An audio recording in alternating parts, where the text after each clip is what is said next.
Sa puso ng bayan ng Sofronio, Española, matatagpuan ang Barangay Panitian, isang simpleng komunidad ng puno ng sigla, pagkakaisa at malasakit.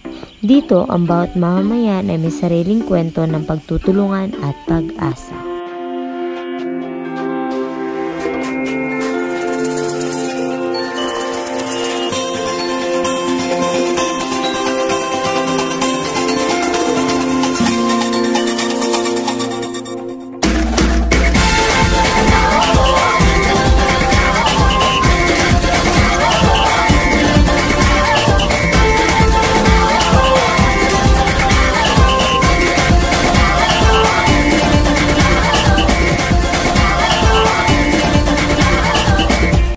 Kay George Hillary, ang komunidad ay binubuo ng mga taong may ugnayang panglipunan, naninirahan sa isang lugar at may mga pinagsasaluang layunin.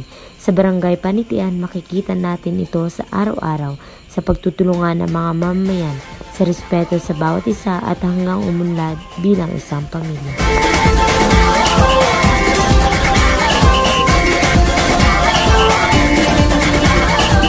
Minsa'y natuwa ang may likha, 7,000 pulo ang ginawa. Ang Barangay Panitian ay may sistemang produksyon at pagkonsumo dahil nagtutulungan ang mga residente sa pagsasaka at pangingisda upang matugunan ang kanilang pangunahing pangangailangan.